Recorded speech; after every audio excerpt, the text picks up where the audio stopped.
And it's another Friday, October 10th. A very good morning to you and welcome to the final edition for the week that is of the Kusile breakfast show right here on Eswatini TV. It's been quite the hectic week for us here in studio, but it's also been quite the week nationwide. I'm in the studio joined by my co-host, Sifiso. How are you doing this morning? Doing fantastic. How about you? Good. Looking forward to a restful weekend. Hopefully it'll be one.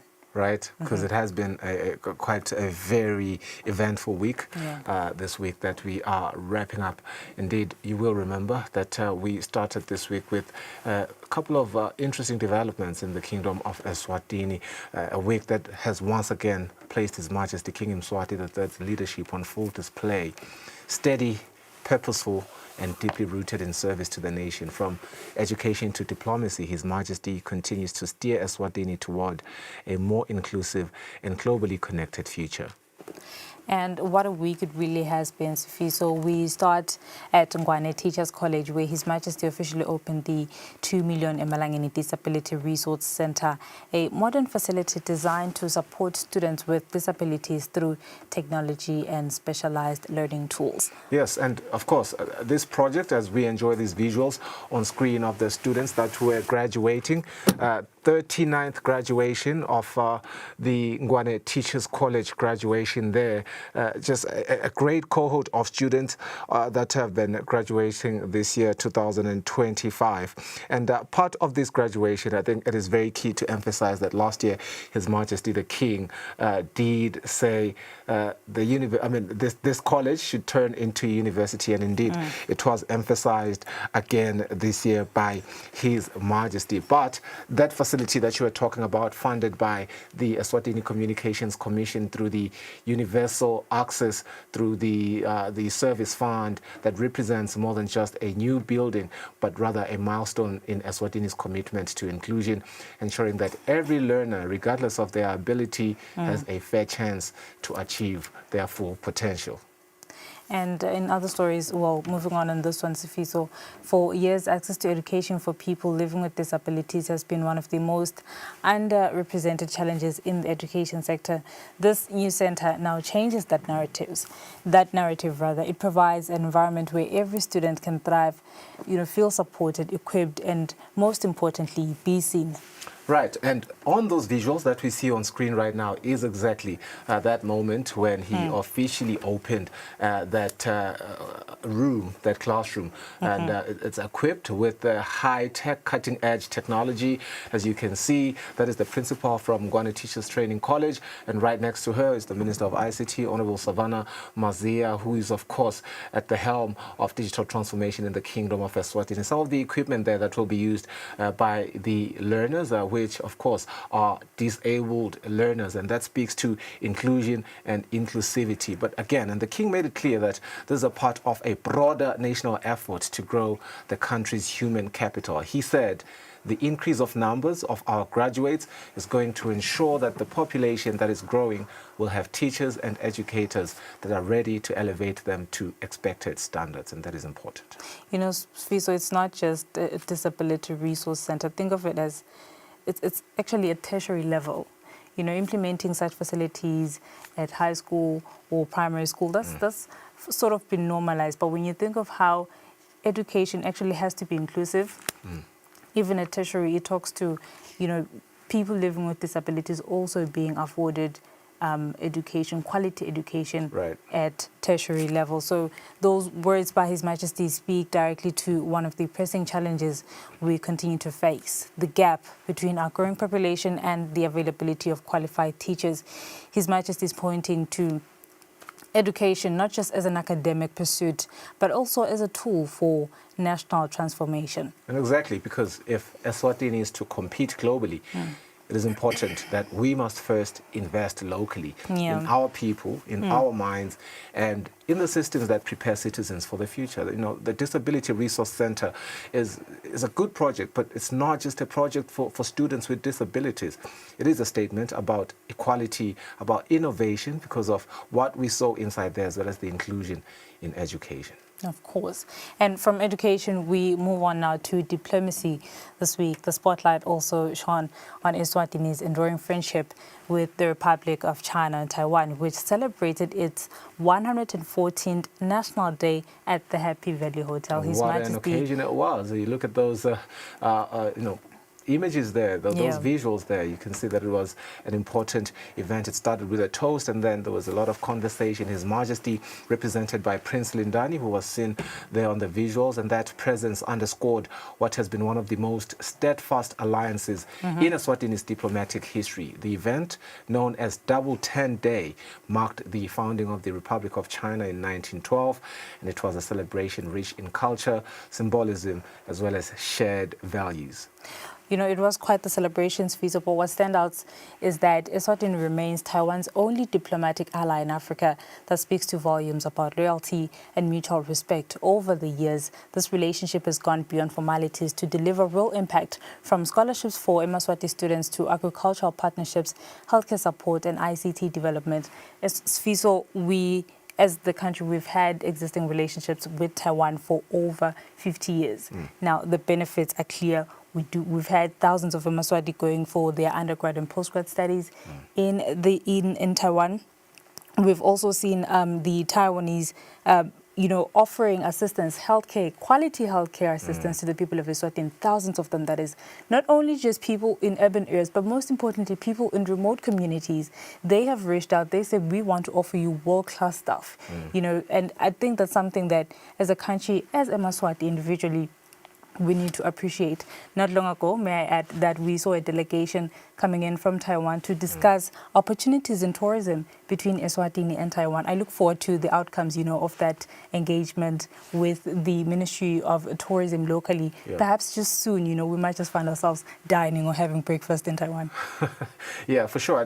When you really put a lens that looks at the nuances there, it is not just Taiwan extending a hand in terms of just them helping us as Taiwanese people, but we see Eswatini getting jobs. Benefiting, and beyond the jobs, we see Eswatini who need the services getting helped. And I love the fact that they're quite intentional about going to the remote areas and helping Eswatini there, particularly within the healthcare sector as well as the agriculture sector. And that's why His Majesty's approach to diplomacy is so distinct.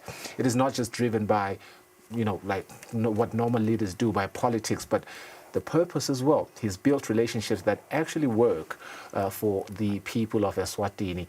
Ones that bring in technology, they bring in skills, and they bring development support that improve lives in tangible ways. That's important. And while we'll speak of this existing relationship between Eswatini and Taiwan, the fruits are evident. We've spoken on how, this relationship has had an impact on Eswatini directly, but also investment opportunities. We do have the Taiwan Park Sifiso that's yet to be constructed on about 158 hectares of land at Fokweni. It's a project worth over 6 billion in Manangin. So really we can expect the job opportunities that come with that. But also at a time when the global political landscape is constantly shifting, that type of consistency matters. It means Eswatini is not swayed by trends, but guided by principle, and that's really a hallmark of His Majesty's leadership. Absolutely. You can really see that through Taiwan's continued partnerships, even this year, projects in health, projects in education funded by Taiwan are still expanding across the country. It's a friendship that is built not just on diplomacy, but on shared development goals and the mutual growth, and that is quite important. I really look forward to this brotherhood, just to see it to another decade. Actually, for longer than a decade. Two countries, I think countries are referred to as she's. Yeah, you're right. And speaking of global engagement, the Prime Minister, Russell Dlamini, has embarked on a crucial international mission representing His Majesty and the Kingdom at two major events. First, the COMESA Heads of State and Government Summit in Nairobi, Kenya, and then the World Food Forum in Rome, Italy. Yes, and the theme for the COMESA Summit was leveraging digitalization to deepen regional value chains for sustainable and inclusive growth. A powerful reminder of the role technology now plays in transforming economies. And it's a topic that fits Eswatini perfectly. Under His Majesty's leadership, the country has already made significant strides in digital transformation, from improving ICT access to promoting e-government services. The goal now is to make Eswatini part of a regional economy that is modern, connected, but most importantly, competitive. That's right. And of course, regional cooperation remains a key part of our growth story. By being active in forums like COMESA, Eswatini now ensures its industries, entrepreneurs, and of course our innovators are part of a larger African market that creates jobs, one that boosts trade and opens new investment channels. The African continental free trade area being one of those that we want to leverage as quickly as we can. Then moving on to Italy, in Rome, the Prime Minister will join the World Food Forum hosted by the Food and Agriculture Organization, which is celebrating its 80th anniversary this year. The theme, Hand in Hand for Better Food and a Better Future, perfectly aligns with the challenges Eswatini is tackling right now. Among those, strengthening food systems worldwide, but also ensuring food security in each state. Exactly. Food security remains one of the biggest concerns for many households in Eswatini, and that is the mandate that Minister Chauka has quite expressed candidly many a times that we've spoken to him, that His Majesty was very frank when he said, and that is it, strengthening food security and food sovereignty in the Kingdom of Eswatini. But climate change, rising input costs and limited irrigation have made farming more unpredictable. And this forum will see Eswatini sign a memorandum of understanding with the FAO, strengthening cooperation in agriculture, food systems, as well as rural development. And that's significant because while Eswatini has made great progress in agricultural reform, rural communities still face real challenges. This partnership can help modernize our food systems, improve access to markets, and empower smallholder farmers to actually feed the nation. And so it's quite sad that right now we are at the backdrop of a foot and mouth disease crisis, which Minister Chauka was on the display right now, and his team under the Ministries of Agriculture's portfolio have done an amazing job in remedying, of course, with government as they declared it a national state of emergency. And exactly, it shows us the reminder that diplomacy under His Majesty's leadership is not just about attending global events, but it's about bringing back solutions that address the everyday realities of Eswatini. That's quite interesting, Sifiso. When we step back and look at the week as a whole, 3 major developments stand out: inclusivity in education, sustained international friendships, but most importantly, renewed global partnerships for economic and food security. And each of them, they all tell a powerful story about leadership, one that is thoughtful, one that is also strategic, but also consistent. His Majesty continues to balance the values of the Kingdom of Eswatini with the demands of the challenging world. And at a time when so many nations are grappling with instability, Eswatini's approach, calm, deliberate, and forward-looking, remains one of its greatest strengths. From the classrooms of Ngwane Teachers College to the diplomatic halls of Happy Valley, with which we saw Prince Lindani, as well as Taiwan and other members of parliament and important stakeholders of the development of the Kingdom of Eswatini, to also the global stages of Nairobi and Rome, one truth is evident: His Majesty King Mswati III is guiding Eswatini with clarity, compassion, and conviction. A leadership rooted in inclusivity, strengthened by partnerships, and focused on ensuring that every citizen can participate in the nation's progress.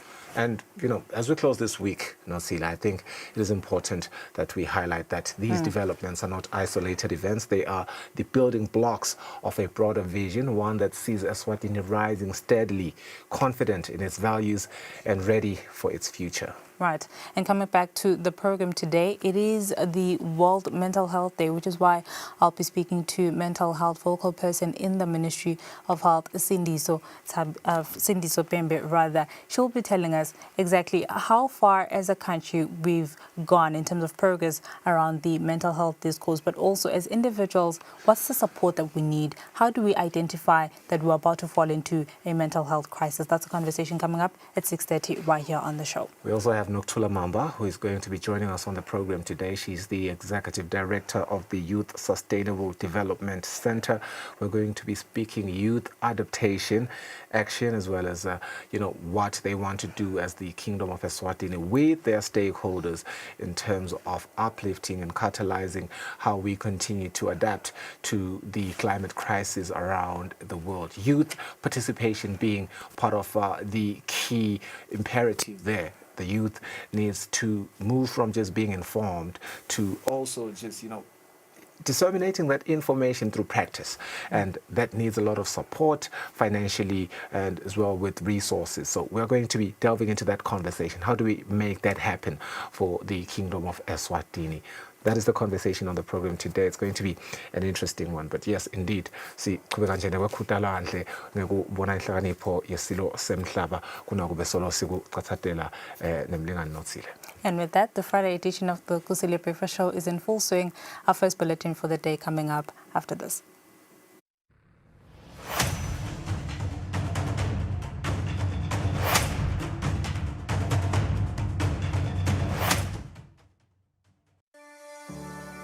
Eswatini TV has signed a code of conduct that is enforced by the Eswatini Communications Commission.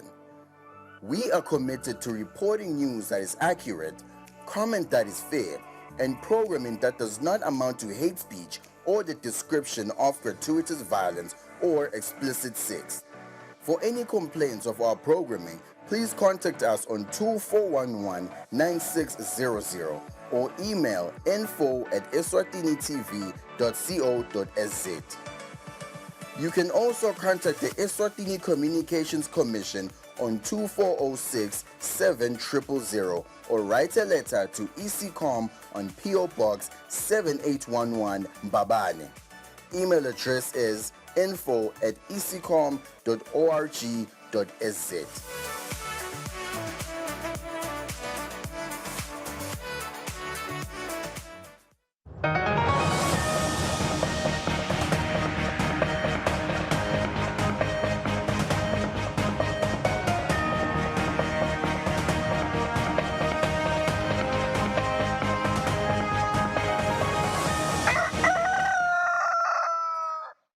Ngiphinze nguvusele ngolomhlenati tindzaba tecala lisuku libandla lekwamela Apostolic Word of Faith selethule sipho selunyanyavu lwemotolo ku Chief Archbishop Professor Samson Hlachako. Le motolo yelihlobo lwe-Ford Ranger lebite 180,000 malangeni sipho sekwembatsiswa kwakhe ticu tekuba nguprofessor. Bafundisi bendlulise kubonga kuye Chief Archbishop Professor Hlachako. Siyamphakamisha ke kakhulu uNkulunkulu bazalwane kukhombisa uthando kunakekela babe wethu kungathi lokhu leni kucalile bekungeke kuphele nichubeke nikwende nakulabanye nakulabanye naze nayitsinza inhlitiyo yaNkulunkulu nawenda njena engcekwini uNkulunkulu wenda ngetulu kuwe umuntu usalanitshela nje ukuthi salenti ilungiselela ngoba nakunendvo lelikhuni kuphatha kahle sibusiso umuntu uyathi abusise uNkulunkulu bese uyadwala ngiyanicela abapostoli ukuthi lesi siphatheni kahle because si-special lokunye okuspecial ngako ngilokuthi siyishumayelo nakulamanye amabandla kubonga egameni lenhlangano kubona libandla linakekela loyo lelathi nalibuka labona kwekuthi nguye longahamba phambili kulo ngiyakholwa kwekuthi na bamnika lo msebenzi uNkulunkulu abekanye nabo ngalo kwekuthi abakamniki nje base bayasuka bema lapha khashane bambukelela ukuthi utawusebenza njani lamagama lathi mnikeni konke lakudzingako namhla yafakazeleka kwekuthi nembala libandla lilungele futhi linenhlitiyo levumako kwekuthi lingakwenda konke lokufanele kokuthi kube ngemathulusi kuyosebenza. Litiko letasekhaya selitawucala lithatha imibono kubafundisi nalababuke emabandla mayelana nemtsetfo losakhankanya wekwengamela emabandla. Umxhumanisi wesive nelitiko letasekhaya Mlamvodla mina uthi inhloso lenkulu yalokubuthwa kwale mibono ukuthi litiko ligcine likhonile kwati kuthi emabandla achuba njani. Itolo emabandla beka register e-commerce under ku-register of companies. Le nanathi sihambe sabona ukuthi akukhona inkinga letikhona, kepha-ke i-mandate vele yahulumende emabandla iwakhomba ukuthi asetiko letasekhaya. So litiko letasekhaya-ke selifuna kwalanza e-commerce sale abuya lapho afanele khona atokhona ukuthi abukakale ukuthi aphathe kanjani. Lokuningi-ke litiko lelifise ukubuka kakhulu ngiyo indzaba ye-registration yekwateka kwawo onke amabandla eveni ukuthi leli bandla leli likuphi lendani. Ngona nje kakhulu litiko lelifisa ukuthi likwati lwalethe emabandla nekubuka-ke ngoba ipolicy ibuka tinto letiningi nanabo bolokhwanja bo-dispute resolution ukuthi angabe nakunaleli doda inkinga emabandla atatso esothanjani. Nyalo senda umhlahlandlela noma siyawuthatha tincomo kiwe emabandla ukuthi angabe hulumende angawagavunisha njani ukuze kuthi kutawukhona kusebenzeka. Konke kutawusita ngoba phela nawakha umthetho usuke ungakheli licembu thide, usuke wakhela wonke lo muntu lothintekako kuleso sigaba. Kungako sicele wonke ukuthi akabe khona atawufaka umuvo wakhe kuze kuthi lo mthetho nawo usuphuma uyawuthola ukuthi umthetho lophuma ukuthi wonke umuntu wawusifaka sandla. Takamiti temango wasemambondweni tidumisa ligalelo lahulumende ngekukhongwa kwemigwaqo lobungasahambeki. Lo msebenzi wesekelwe nguhulumende ngemali lengetulu kwetikitsi letine temalangeni. Lo msebenzi akagcini nje kuletha intuthuko yemigwaqo kuphela, kodwa sewakhele nemaswati lahlala kulomango emathuba emsebenzi njengoba bayimfica labacashwe kulomango uchuba lokwakhiwa kwemigwaqo. Sive kanye nelunga lePhalamende lenkhundla kuzombutho emuva umhlonishwa Ntando Mkhonda sibonga lo msebenzi lukhomba kuthuthuka kwemango. Ukuthi nangabe linile kungakhuphuki lutho la. Siphelele endleleni lapha ngesheya lapha etulu lapha. Sifike velo into tethu sithi shiye lapha konteke mhlambe sitilande ngisho nangemabhala siphinde futhi sishelele ngisho sithi fusha nangemabhala. Nami ngiphume ngokusheshsha nje ukuthi nami ngithatha ibambela mina ngitobona ukuthi awu saphuma enhluphekweni lebesisuka kuyo. Sijabulile umgwaqo bongasahambeki imoto besingasakhona ukukhuphuka diye ngesheya besimalinile nje litulu kakhulu besingasakhona ukukhuphuka. Sibonga nje lentuthuko lebasendele yona. Besicela nje ukuthi umgwaqo uphinde uqhubaqhubeka maletinye tindzawo mawanyuka kuyashelela noma sokuphele ngala konje makushelela lengenhla atisakhona ukuthi tofika kulomgwaqo ukudinqusela ukuthi awu hulumende akamane achubeke amsekele micro projects ngesizathu sekwekuthi siyambona edekto usita bantu nalaba semaphandleni nawubuka nje kwekuthi sekude nyalo lotawulala esigangeni ngesizathu sekwekuthi nangu umsebenzi sewendekile siwendelwa ngabo baka micro projects. Siyakubonga ke lokho. Ngekusho kwabaka micro project kulo msebenzi kutawukhongwa isigaba lesilinganiselo ku 500 meters kuphinze kwendiwe i-regraveling letinye tigaba talomgwaqo kanti lona ngumsebenzi losekelwe ngemali lengetulu kwetikitsi letine temalangeni. Kubika Thando kuhle Mdluli Mampondweni. Kunethwa imvula nekonakala kwetibhidlo sekutawuba into yasemuva kubosomabhizinisi labancane basenzaweni yasehotela njengoba uhulumende sekasukumise kwakhiwa kwemakethe kulendzawo lengaphansi kwenkundla kaZombotse emuva. Kule makethe leyakhiwa kuyihotela market tawube kusebenza bosomabhizinisi labangama-32 lekuyinhlanganisela yabobabili abathathu nabomakela abangamashumi lamabili nemfica. Ingcenye yabosomabhizinisi lesikhulumisene nabo bathi isimo besisicayi kulena lenzala emakethe leyakhiwe ngamathayela.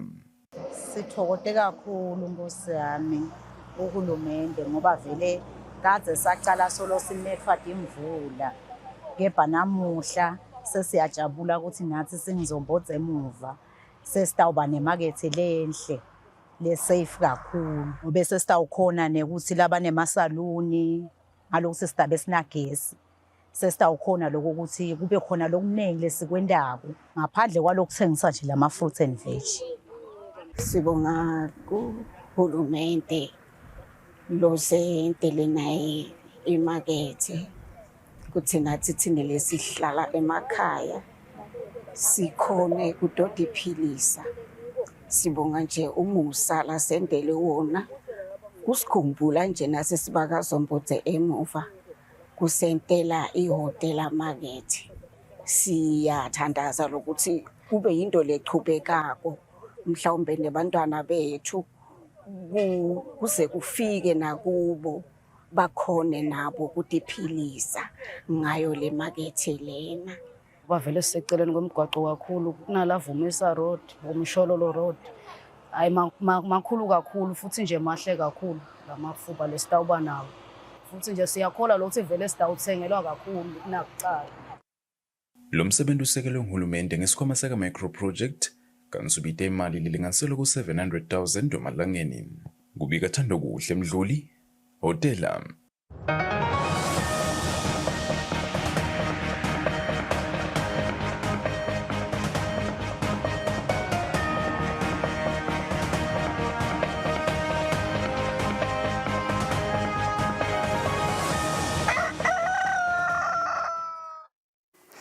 Ngakemidlalo mengameli wenhlangano lengamele umdlalo we-rugby kuleli bandi level kade uthi umchwa ukuthi live lincobe umdlalo walo neLesotho kulempela somfo njengoba lokho kutawunyisa inzawo yelive likuyo kuma rankings emhlabeni. Vela kade bekakhuluma na kuhamba lona likhethwe lesive lemidlalo we-rugby sizeze nalisuka e-Olymp Africa kalobamba. La sikhona khona-ke sise-Olymp Africa lapho khona kuyindlungulu yayo inhlangano lengamele ema-Olympics nama-Commonwealth lapho khona-ke likhethelo lesive sizeze lemidlalo we-rugby liyasuka-ke kuleli lokungenela imidlalo ema-series kanye nelikhethelo lesive laseLesotho silivele lilungiselela-ke kusuka lapha eveni liye khona-ke eLesotho lapho khona-ke belibheke ukuthi lidlale nayo iBotswana kodwa-ke selitawudlala neLesotho kuphela.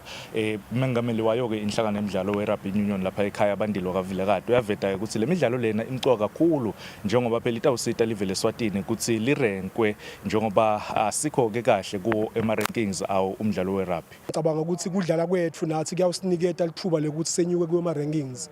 Lokhu kungetuluke kwako konke ukuthi lithuba lekudlala ngaphasi kwale calendar yaka Rugby Africa kuyaye kube nawo umthelela ku-development yethu ngoba siyasikhona ukubona le standard lesikhona emaveni lamanye nokuthi nje bafana befu njengoba basuka la badlala imidlalo khona ekhaya liningi labo so nabasathola lithuba lekudlala emaveni baye babone le standard bese noma sesibuya la sikhona ukubenchmarka ngaso ukuthi nali lizinga lekufuna sifike kilo ezisilicembu lesive. Captain walo-ke lelikhethelo lesive sizeze ngumqondisi wakashongo uyaveta-ke nayo ukuthi babadlali batawenta lokusemandleni ukuthi vele live noma umjeka welive uphakame kule midlalo le naye-ke ufakazela mengameli wayo le nhlangano ukuthi bafisile ukuthi live leSwatini libe ngcono kuwo phela ema-rankings awo umdlalo we-rugby. Kusifiso lesikhulu kakhulu because rugby in Swaziland ya-introduce sekunesikhathi but now naka status live to world rugby asiso lesihle kakhulu and this to us is a second chance yokuthi sitibuyise si-prove lokuthi there is actually rugby in Swaziland because like if ungakubekisela Lesotho has just recently gained the status or recognition ya world rugby and kugaina leyo recognition ya world rugby to them nabo bayafisa kubuya ngetulu kwethu nathi siyafisa ku-maintaina the sport sekuthi sibatsala kule game. Bangamashumi 25 ke badlali abahamba nalo-ke likhethelo lesive kuyodlala khona eLesotho kanti-ke umdlalo walo likhethelo lesive sizeze nayo iLesotho udlalwa ngemgcibelo kanti kubheke ukuthi lelikhethelo libuye kuleli ngelisomvo bagcina-ke kudlala nalo likhethelo lesive laseLesotho ngeminyaka ka-2014 lapho khona emlendeni wokuqala bakhala phasi kuLesotho base bayabuya lakhaya bathi shintsha tikey yawina-ke i-Eswatini lobikako ngilinda Dlamini Ana Fabrice Msonera kalobaba.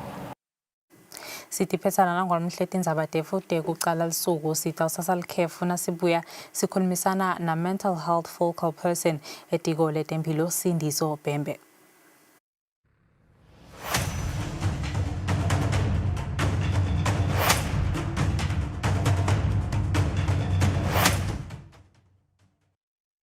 Kude lesinye isikhathi ngaphandle kwalesi aba research bafunze.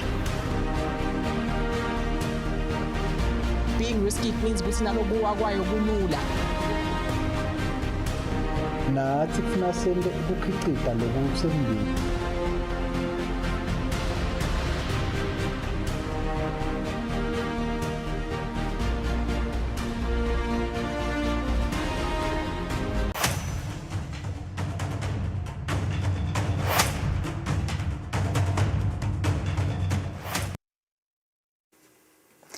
Ngiphinze ngikwamule ngolomhle sibonga kakhulu ukuhlala nathi kulohlelo iKusile Breakfast Show. In this conversation njengoba ke namhla utawadi ukuthi ngumhla ka-10 October lilanga lapho ke lethiwa yi-World Mental Health Day lelakho kulwa inhlangano yetempilo kamhlaba WHO lapho khona kutafundiswa kabanti phindze futhi ukukhulunyiswa kabanti ngekuphila kwengqondo, which is why now in the studio I am joined by the Ministry of Health Mental Health Focal Person Sindiso Bhembe to just share more insights and of course raise awareness on the subject. A very good morning to you, Mavundle. Thank you so much for coming to the studio. Thank you so much, Kusile, for having me, and a very good morning to the viewers out there. You know, let's talk about mental health and just mental health awareness. For some time, it used to be quite the isolated subject until recently we can say the youngsters brought it up. Everything that they do, they now want to take into consideration. My mental health this, my mental health that. But we've moved beyond awareness to structural change, if I can put it like that. How would you describe the shift in tone, you know, in terms of the discourse around mental health? Thank you very much, Notsile. Indeed, mental health has become the talk of the town, if we can say that. And if you can just take a few steps back, the pandemic of COVID-19, people about their mental health, like it really brought it to the forefront because people were distressed, people were fearful, people were anxious. So all of that kwenda kuti bantu asebakhulume ukuthi uyatisiyesaba ngabe kwendekani, and that is where mental health sayibona ungazuthi seyithatha a stronger stand and attention that it deserves. Of course, as you said, the youth are also being capacitated, you know, they're also being empowered to talk, you know, not just to action, to express their feelings, and it is trickling down to their adults as well. They are also now getting the wave, if we can call it that. They are also getting the wave yokuthi uyatinami asengisukume ngitinake asengisukume nami ngikhulume and get the help, or at least express myself to say yata kungiphathi kahle lokho. Lenye into lesiyibona with the social media. Social media is playing a very vital role in terms of people expressing, at least expressing themselves on social media. This is what I went through and whatnot and whatnot. And other people then coming in, you know, to either comment by encouraging that person or sharing their own stories under those comments. So indeed, siyakubona logo. So the many things that causing a person's mental health to be disturbed are now coming to the forefront. Vele ukuthi yini kahle hlelele ngibangele ukuthi ngibe kanje bese bantu bayakhuluma, which are a plethora of things that cause a person ukuthi abe athinzeke engqondweni. From the younger generation to the older generation, I like how this is now a nationwide subject, you know, the communal involvement and just the communal engagement. The theme, according to WHO, it's the access to... We found that statistics are good. We have each gender-based violence. We are leading up to 16 days of activism. Solo sikhulumisa gona ukuthi live lethu kukhona la line crisis corner, so it fits perfectly for our country as well. Ngoba nangabe sitawuyekelela ukuthi sibuka only the wars, lokuncane lokwenda ukuthi kudisturbe umuntu, lokudisturba i-economy, because most of bantu labakula kuba kule emotional crisis and they find themselves taking decisions lakagabi, maybe ending their lives. they are from age group 25 and above. And those are people that are supposed to be productive. M17, those are the people that are supposed to be contributing to the economy. Those are the people that are supposed to be innovative. So if we're going to be sitting back, seeing Eswatini, Sivangazusi, there is no war in our country, we will not be doing justice to our people. So kuningi lokukona, kuqala timvula nyalo, kuta timvula, siyati around this time kuba netimvula letiba matima, ukhanza ukuthi a person is losing their homesteads, timfuyo, kuba khona lokwendekako, bamfana, bamuke, timoto timuke, all of that is a crisis. So asingathathi ngazuthi i-crisis noma the catastrophe yimvo lenkulu njenga the wars. Let us also look at in our own context and see how we can help. Also sibuke ukuthi ingabe singabasita njani nalaba labale because whatever is happening in the far places, one way or the other gets affect us. So labanye banetihlobo lena, labanye kumbi misebenzi bayatsinzeka asnaka neni still lapho. Let us take care of our mental health around those times. You know, you're saying the 25-year-olds they're leading the figures when it comes to mental health, when it comes to suicides, which is very concerning. And they are a very different breed, if I can say, the youth that we have these days. When you're online, they usually like to say, hey, we are a tired generation, of which it can be a joke, but it's also the reality. Yeah. Would see people are drained, you know, having to do so much or feeling like you have very little time. Mental health, it's the umbrella word for a lot of things. Yes. The last you and I spoke, Alzheimer's and dementia. But there are more conditions to this. There are more conditions, say mental health. Can you perhaps enlighten us on some of the general ones? The common ones, maybe in our country, of course, see depression. We are seeing a lot of depression, and also MH gap, or the mental health gap, say it's suicide, let it be a diagnosis on its own. Hence, we are giving it attention. Like I said, statistics say now we are the second leading, and we don't want to be the first leading. So it would be depression, both suicide, and you'll find that late depression, even an extra diagnosis like it's suicide with depression with suicide or depression with psychosis. Lapho sekusho ukuthi lo moya sowudiva ucinzeteleke sewuze ufika esigabeni sokuthi ingqondo yakho seyithinzekile as well. Kanti depression is more of kwasemoyeni, right? We are also seeing anxiety. People are anxious, people are fearful, people are worried kakhulu. Like I said, COVID-19 also exacerbated that. Ngoba kwasilethela kusaba ngabe ngeke ngiwuthole lo mkhuhlane, ngeke ngife yini, what's going to happen to me, what's going to happen to my children. Then we are also seeing post-traumatic stress disorder. Post-traumatic stress disorder, or what is called PTSD. Ngilapho khona nangabe sekukhona lokwendekile, like the catastrophes that we're talking about. Lemvula, uyakubona sekwendekile, laphephuka, uyakubona i-roof. Ngisengidawuhlala ngithuka ngidohlala ngisaba ukuthi ngeke niphindze kwendeke nangiva nje kuhusha umoya kancane, oh my gosh kuyabuya futhi yakubona. So we are also seeing that iba khona kakhulu ke lesikubonako vele the depression nale PTSD or the depression nale anxiety ngiyo cisho lesiyibonako ihamba embili. Then akhona ke lamanye ama conditions bo bipolar nabo schizophrenia laba khona, but njenyalo la tinombolo letivumbukako kubonakala ukuthi ngito kakhulu la these conditions lesintibaleni. Are there physical signs or symptoms to these that the people around me bangatibua tsiyati wena so thathela inlelikabi okwana nami ngitibone to know the fact that I'm thinking so much about this, I am a little too anxious about this, and I shouldn't even be, but here I am now finding myself in this position. Can we see Yes,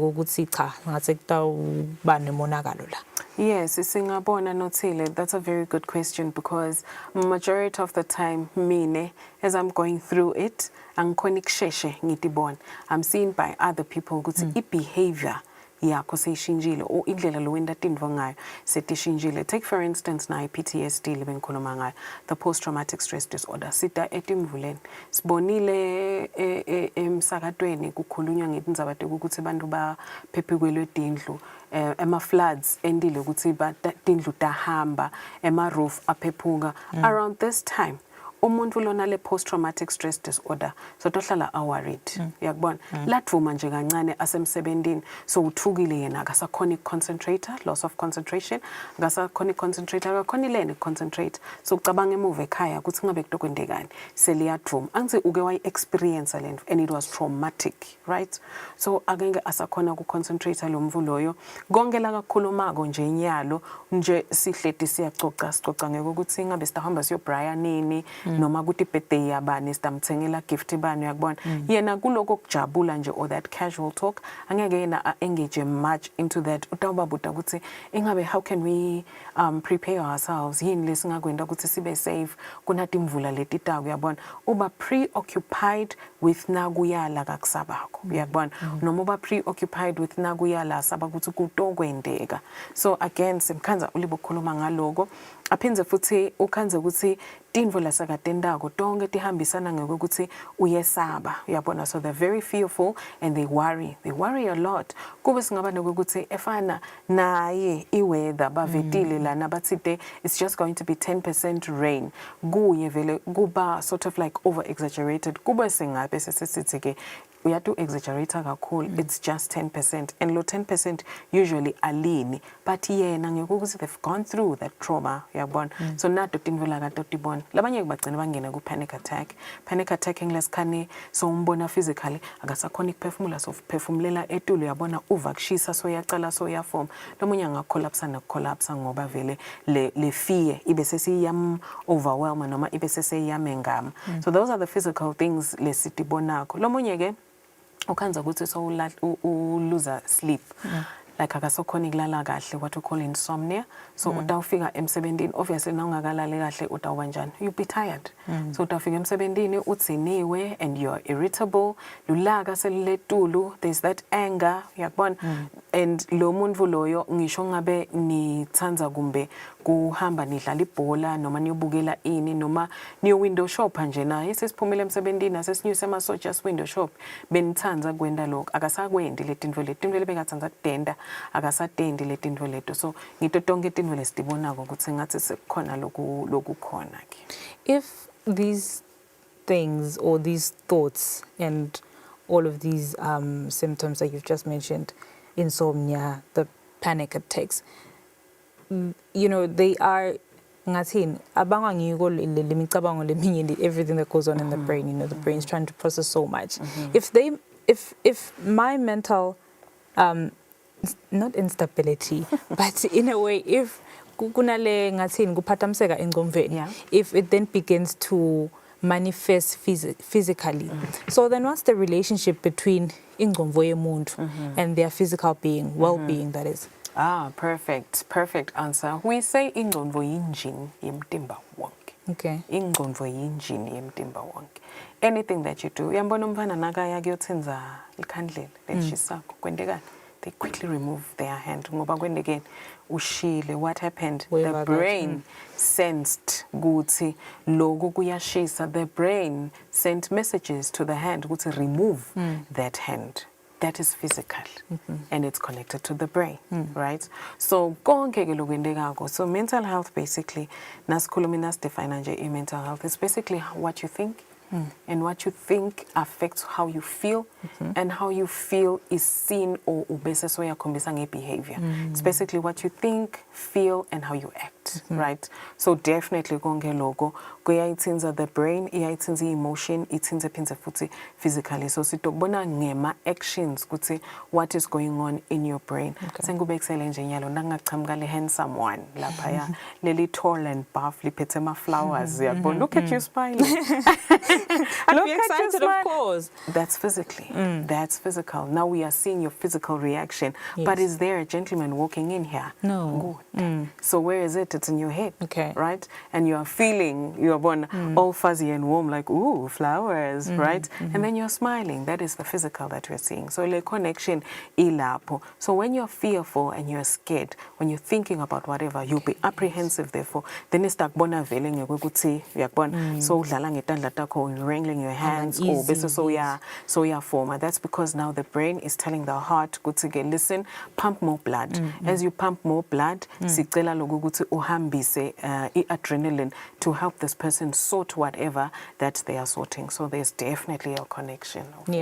You've touched on depression, you've touched on anxiety, PTSD, of which individually it may be slightly difficult to detect ukuthi cha ngathi senginenkinga. But I will probably know ukuthi I'm going through something. Your message, people need to speak. It's a very difficult thing to do. So before they speak, they often seek a coping mechanism of some sort. It could be physical exercise for some, it could be therapy for some, but for some it's substance abuse, which is unfortunate. So ngabe niyabuka ukuthi kukhona lama conditions la or the substance abuse related disorders nokuthi engabe singayishintsha njani lengqondo ukuthi yathi before you reach out to before you conclude ukuthi lipilisi lithile litakusita or libhodlela lithile litakusita, consider clinical remedy. Ngosiyami, that is our major message across. Please seek help. Cala ngemuntu lomthembako umkhulumisi. And then also the other way around. Nangimbona Nothile has always been this beautiful, gorgeous girl. Letithanzaka faka neruja, buka nje nyalo muhle neruja yakho. Nase ngubona songayisayifaka faka iruja, awusaqhina qhini, so yeta nje you looking shabby. Uyabona? That's a sign. That's a sign to me ukuthi ngikusonzelele sitokhona ukukhuluma. Ungakhanza ukuthi nangikusonzelela vele sengiyakhanza khona lo lokunuka ukuthi ukuthathathele the coping mechanism lo isho. So we are really asking for eMaswati ukuthi may they reach out. The substances laba sebenzisako, yes, it's a coping mechanism at that particular time. Because uva ngazuthi itomkhohliswa but ukhohlwa isikhathi lesingakanani khohlwa kancane and enaphela whatever lokuthathile lenkinga solo ikhona lenkinga solo imele wena. So vele siye sicele lokuthi try to get the help uye to your nearest hospital utokhona kwenda that full assessment. Lo muntu lotomkhanza lena ufundisekile uceceshiwe uyati how to probe ema questions size sifike kulendzaba noma ufike kulenkinga lele kwende ukuthi uze ufike kulesigaba lesi sokuthi uze ucope with whatever lo copa ngako. You talked about ema substance related disorder ukuthi so ne substance related, it's always vele ukuthi there is something that is going on. Sengiyathatha kancane kulokhohlwa ngiyathatha kancane ngitolala. And it's not only gombe lokunathwako like jwala or something. Even in my sleeping tablets, your prescribed sleeping tablets, uhambe uye kulo dokotela lona uthole i-prescription phinze ucocome uye kuphi phinze ucocome uye kuphi. That's also a substance use disorder because it's a substance lolo isebenzisako to cope with whatever you're going through. So indeed people are using ema substances and siyacela lokho ukuthi ungafiki kuleso sigaba leso wesekade ugcina akucontroller ngoba gcina bese sekaya control. Individuals may or may not go through all of these things at once, but either way they do feel affected, they do feel overwhelmed. And when all else fails, then the unfortunate resolution would be suicide. But before that, that, you know, they had to process the thoughts as if really life is not worth living anymore. You know, they probably post these things except Sibamvu Asinak. So I would like to ask Goguti, really, what's the cost of neglect? Now move. Really, we you know, we're heading to a point where it's one life lost after the other. What's the point there? The cost is very, very huge because not only have we lost the individual that, again, activated 25 and above according to statistics, this person bega contributor ekhaya, bega contributor emnotweni welive. So kuluza lo muntu loyo sesiluze a lot of things lebeka contributor etimpilweni tethu. I-cost to kuluza umuntu through a suicide, the family that stays behind is also greatly affected. They are left with guilt. They are left with many questions. They are left with stigma. So ekhaya kami or ekhaya kithi kwendeke into le kanje. So definitely nabo their mental health iba affected. Definitely their mental health iba affected. Ngilaqhamuka khona ke lokho ukuthi if there's a suicidal death in a family, you might find ukuthi there's another one le yendekako. Bese ke labanye baba nokuthi kusho ukuthi kunjani njani uyakubona. It's the overwhelming feeling and the thoughts yokuthi ngabe kwendekene uyakubona lo munye ever ngazuthi maybe I could have done more, maybe I could have, right? Then maybe I could have umenda lo muntu wangithi uyacabanga, then they feel so overwhelmed and helpless. Bese so yashobela naye ke ukhanza ukuthi bese so opta to take their lives as well. So khanza ukuthi sesina two people nginyalo in a family that we've lost through suicide. The community as well is also affected. Enzaweni nje nangabe kunemuntu lotibulele siyethuka sonke sibuke ukuthi ingabe bisingenda kanjani noma kwendekeni uyakubona. Sesisola nalo monakalo so endekeni. Exactly. Sitisola seku late konke lokho. So the cost is really huge. It's not only on the individual. That is why we're emphasizing lokho ukuthi asinakaneni, asikhulumeni. Angithi ngimbona nothile ukuthi yathi ema status akhe ngoba usually ngithi bantu bayaposta kuma status ka WhatsApp, bayaposta on the social media. Sekashintshile, sekakhuluma tindzaba tekufa, sekakhuluma tekuthi if I were to disappear nobody would miss me. If I were to give away tinvotaminati, or I'm giving away my phone and my tablet and my what, and so ngisinika mina shemine in. That's a sign yokuthi lo mfulo naso uyaba tinvotakhe uyabona. So the signs ayaba khona but asinaki, like you said, kanzi kutawubuya kube costly nasekahambile lo muntu. We have families, we have relatives, we have friends, and we don't really believe in the same things. And in as much as when we started the conversation, you did note ukuthi there's been great progress, impressive progress when it comes to ukuthi bafundziseke mental health.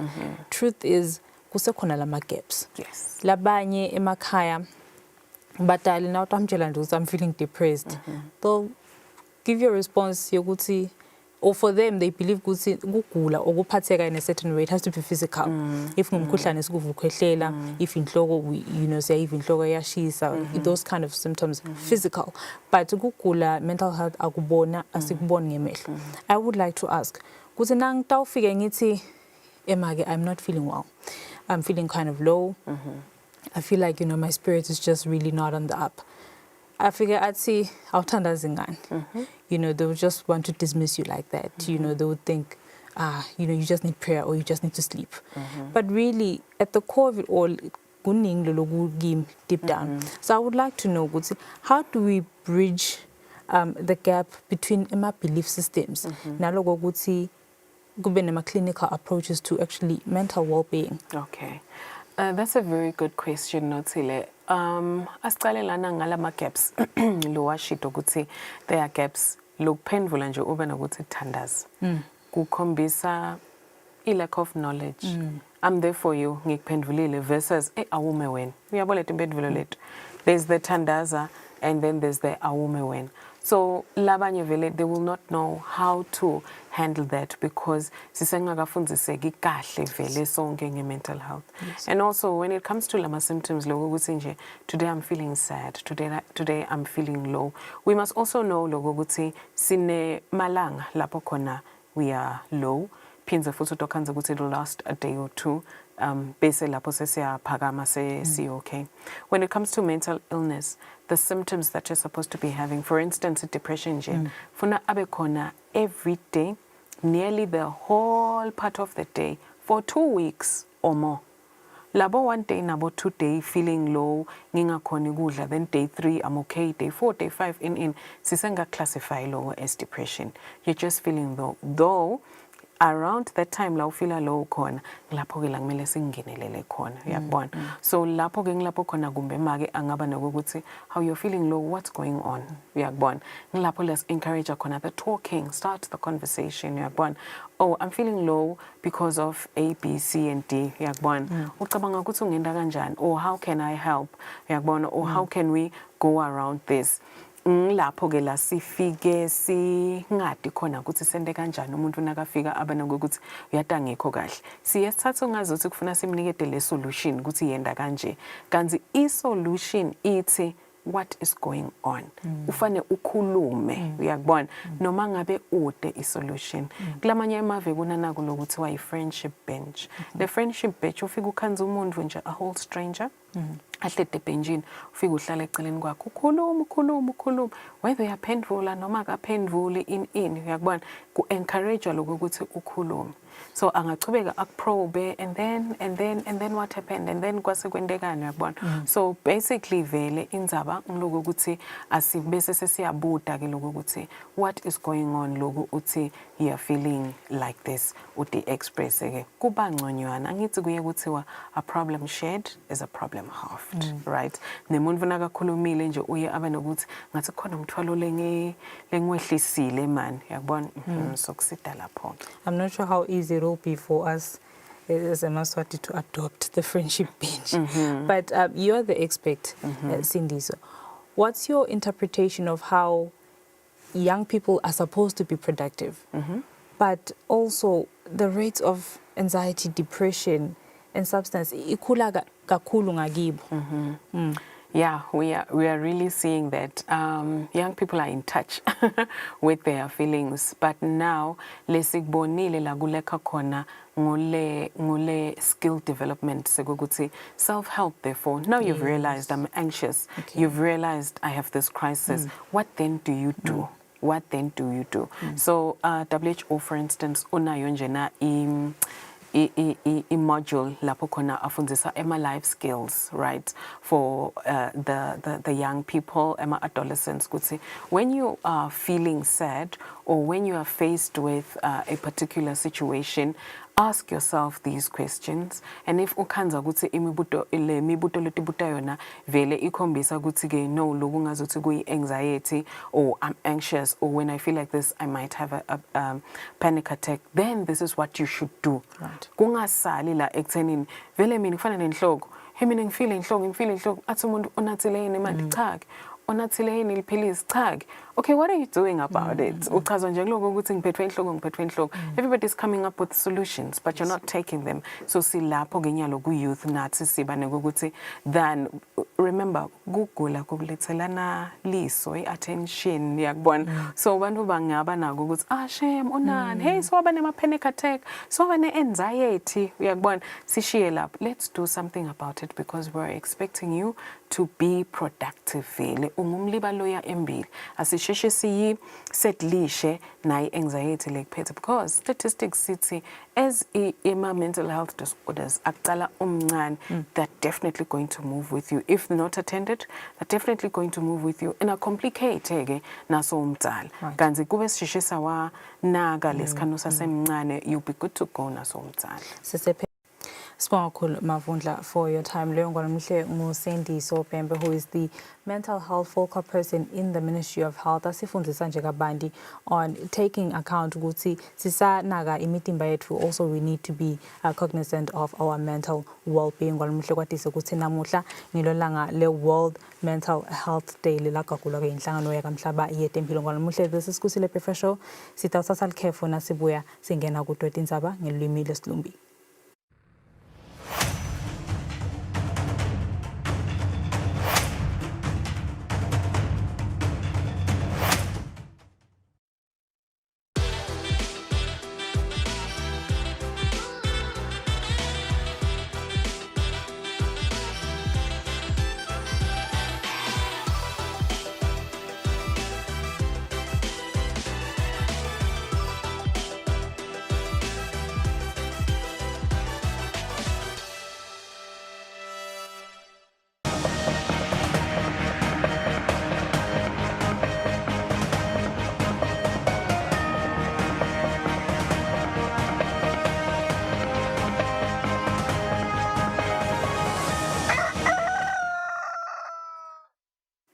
Welcome back, 7 o'clock on the dot. Our English news now here on Kusile Breakfast Show, the Friday edition. Our first story, the Prime Minister, His Excellency Russell Dlamini, says Eswatini has a high youth population which COMESA can maximize on.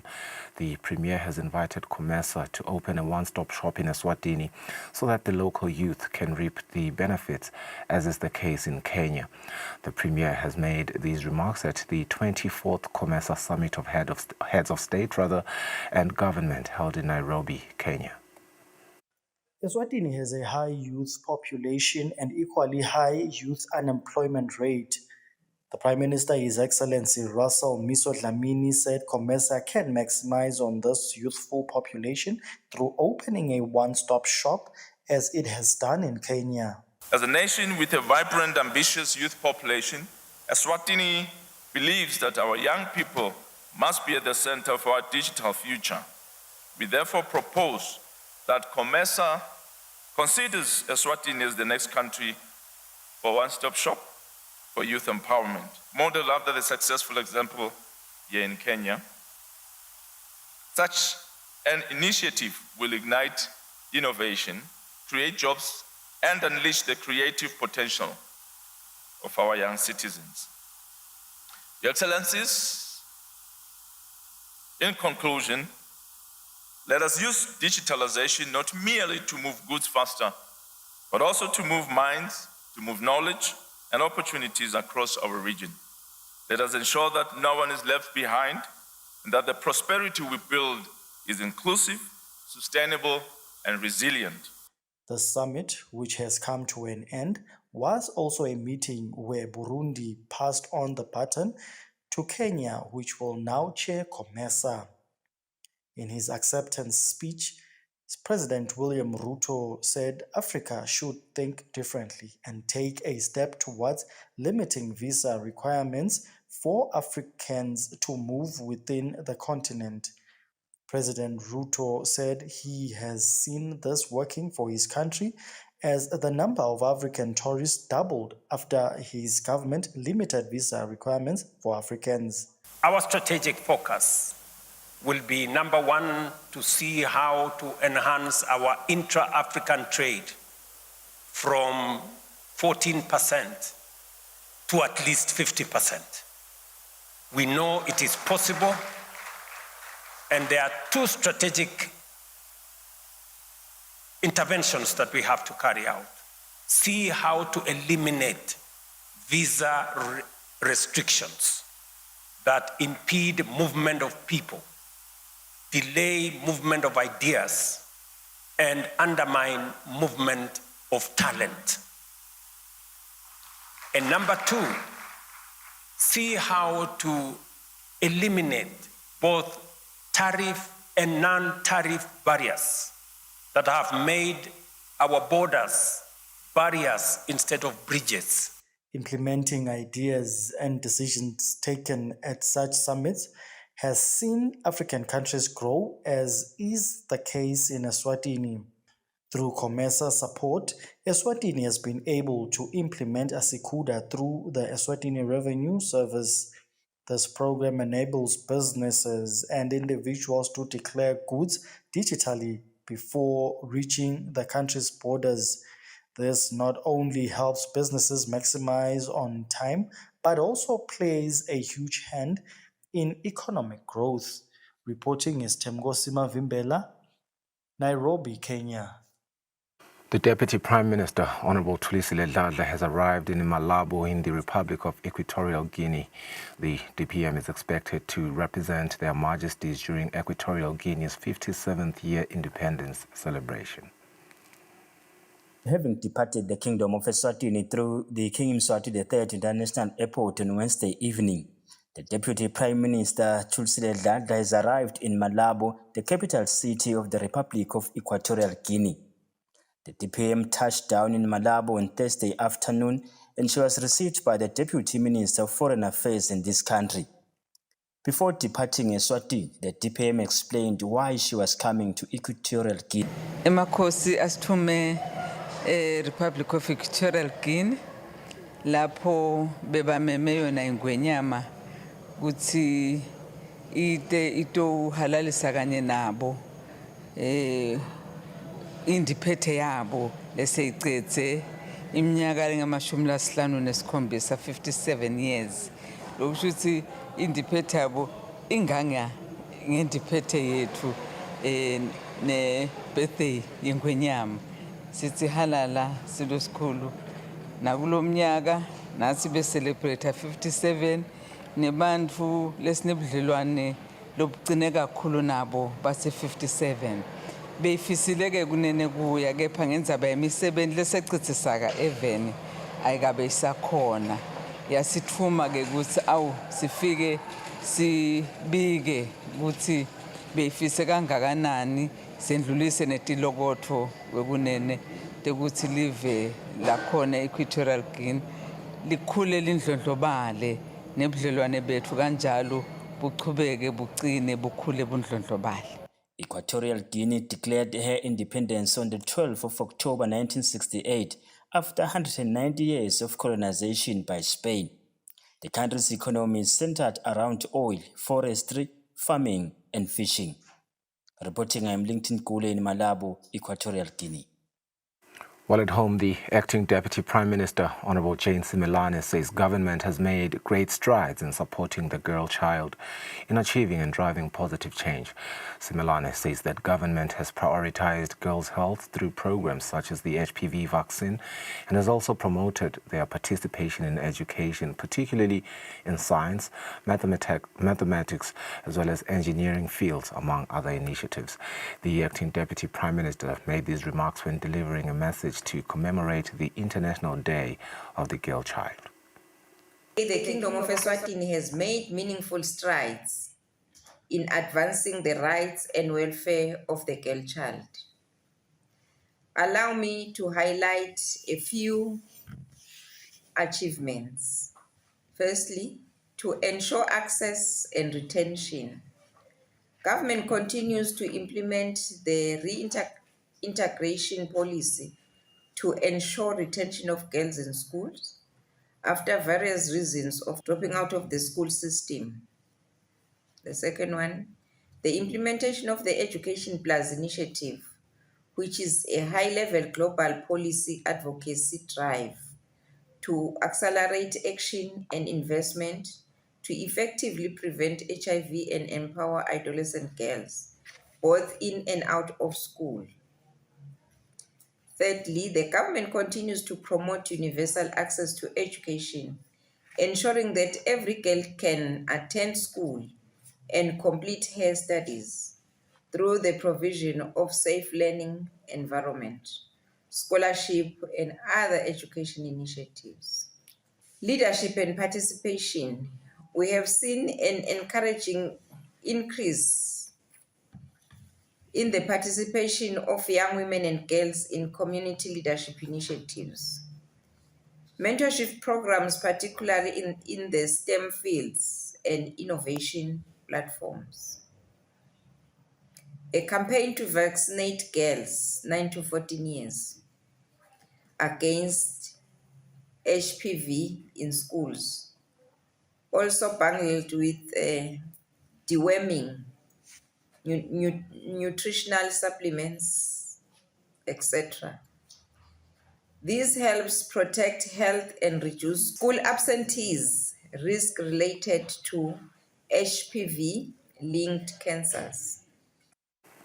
The Minister of Information, Communication and Technology, Honorable Savannah Mazia, says the ministry is not receiving enough budget to effectively carry out its mandate. The minister made these statements in the Parliament while responding to various questions from members of the House of Assembly that was assessing the ministry's performance.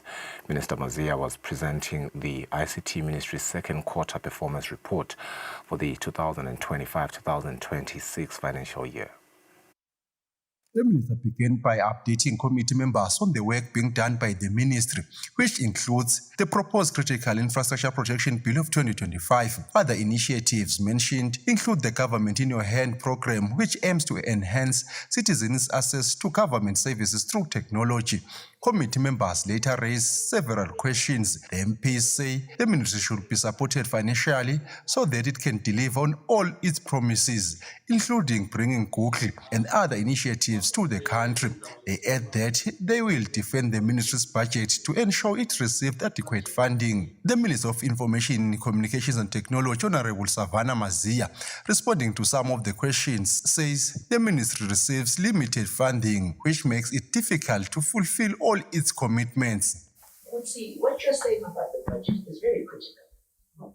One thing that we've achieved in the ministry that has been free.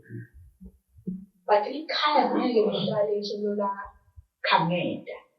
now you must show your own bona fides. You cannot live just on charity in the country. There must be investments in the area of ICT. And if we say, Honorable Chair, we are serious about being a first world country, all these things that people see are based on serious investment. You can't do them all, Jay, from free association. The minister further states that the country is working on developing technology to protect children from accessing inappropriate online content. She assures members that she will provide written responses to the remaining questions. Reporting Fortune Dlangamandla with Smova Shonge Parliament. The Minister of Labour and Social Security, Honorable Philip Telezi, has announced the new board of directors for the Conciliation, Mediation and Arbitration Commission. The minister urged the board to strengthen employer-employee relations and equip workers with negotiation skills to avoid strikes that often lead to infrastructure damage. The Minister of Labour and Social Security has urged the newly appointed CEMAC board to prioritize improving relations between employers and employees, as well as promoting the current public understanding of CEMAC's role, which is often misunderstood. Announcing the new board, the minister emphasized that it will be responsible for implementing CEMAC's new strategic plan. Kunama-programs lamaningi futhi lawaqalela CEMAC board njengoba ningenasho mina. Ema-programs kusita bantu nabaqashene ngetindzaba tema-labor issues ukuthi amanejwe njani. The minister further urged members to work towards the passage of the Industrial Relations Bill, noting that it will significantly transform the industrial relations landscape in the country. The reappointed chairperson of the board, Mzwandile Dlamini, expressed commitment to ensuring that employee-related issues are resolved promptly and efficiently. The Commission was facing a lot of credibility issues. Firstly, the credibility issues. Secondly, we are issue outrage in Djibouti. Asifike yonke indzawo lapho khona 70 nebaqashi basina khona. Delivery of judgments and the quality of them on time was also a challenge. But the past 3 years has seen great strides and great improvement. Siyabonga Minister even allowing us to appoint the executive director and the management list now. Labaqhubeka basibambisa kakhulu as the right direction as a board. The newly appointed CEMAC board members are Nolwazi Matabela as the vice chairperson, Bongani Mjali, Tulisile Dladla Dlamini, Mashumi Shongwe, Armstrong Dlamini, Nompumelelo Dlamini, Mchuluko Dlamini, Sigelela Dlamini, and Lomkosi Makakula, the executive director of CEMAC. Reporting Sondomlangini Mbabane. The young woman who outperformed everyone at the Lutza constituency is a Form 4 pupil who says she has now set aside her dream of becoming an accountant. Meanwhile, the 2 young men who also excelled in the competition said their goal is to upgrade their homesteads. The army hopefuls began by receiving instructions from the officials overseeing the recruitment exercise for those aspiring to join the army. Kuzilwandle Dlamini, age 28, who won first place, outpaced Thabo Dlamini, age 24, who'd finished second. Thabo was leading the race just before Dlamini outpaced him with a small margin and started celebrating just before entering the constituency premises. Minenhle Mkhonta, the top female performer, claimed the first position in her category, shining in her category. Those who excel in the Lutze Inkundla recruitment speak about their experiences.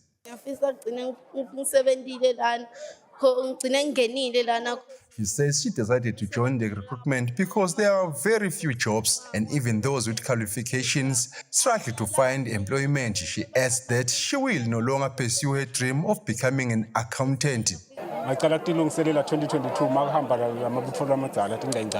He says he has been training for recruitment since 2022. He adds that some people tried to discourage him, but he never lost hope and continued training. He says he trained for only a week and then rested. He adds that he wishes to uplift his homestead and take care of his loved ones. Those who were turned away for various reasons were estimated at 105. They were denied participation for not having identification cards. Some were turned away for not being eligible under the Lutzelute constituency, while others walked away after being informed that anyone who knew they were not supposed to participate should leave. They say they were turned away because they did not have the required chief code. Some say the reason they wanted to participate was that they grew up in this constituency. Speaking for the army recruitment is Socha Dlamini. He says those who did not perform well should not lose hope, as they will have another opportunities.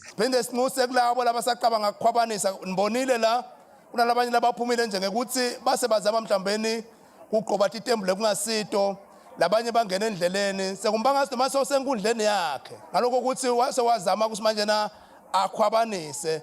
It discourages those who want to cheat, saying they will be eliminated from the recruitment exercise. He adds that there should be no aiding of those running, as it may result in disqualification. Residents under Lutzelute constituency were also present to witness the recruitment process for those who want to join the army. Reporting Fortune Dlangamandla with small Vashonga Lutzelute constituency. Italian ambassador to Eswatini, Gabriel Anis, has promised to encourage businesses in Italy to trade with the Kingdom of Eswatini. Speaking during an interview, he stated that Eswatini's strategic location between South Africa and Mozambique gives it a significant advantage in trading with Italy. What we have noticed is that there exists here a very favorable attitude towards business people, a very good and improving business climate. So we are taking note of that, and our intention is to bring this to the attention of the companies and business people and private sector of our country in Italy. Eswatini is still not very well known. We believe it is a hidden gem in this part of Africa. So we would like more and more people in Italy to come to get to know this hidden gem and come to see its opportunities, the opportunities for trade and investment that it presents. We believe that it is very strategically located in the region. It is between two very big countries, South Africa and Mozambique. It's a smaller market, of course, but we believe that it could be seen as a hub for business people providing goods and services to the whole region. So what we intend to do in the coming months and in the coming years during my tenure as ambassador is to, first of all, encourage Italian business people that are already working in the region, for example, in Mozambique, where I have my embassy in Maputo, it's not far from here, be part of my delegation and come with me as a business delegation to come see what opportunities this country presents. And more, sending this information to headquarters in Rome so it can be disseminated to the business community back in Italy. As far as sectors are concerned, I mean, this is something that should be indicated by the Eswatini partners. So, of course, we see energy, of course, we see infrastructure, of course, we see tourism, maybe even agro-tourism, which is something that Italy is specialized in. The Central Bank of Eswatini has granted the Eswatini Building Society a provisional license to operate as a medium-sized commercial bank under the name SBS Bank Eswatini. Managing Director Mbalisi Banyoni explains this next step and what this development means for members of the society. The permanent shares will convert once we have finalized everything, we'll convert into redeemable shares, and then from redeemable shares to ordinary shares. The full details we will be providing the members because they've got the different forms of election. It's not compulsory for one to take ordinary shares, because you must remember that permanent shares are more like deposits in our instance. So some people have used their retirement funds.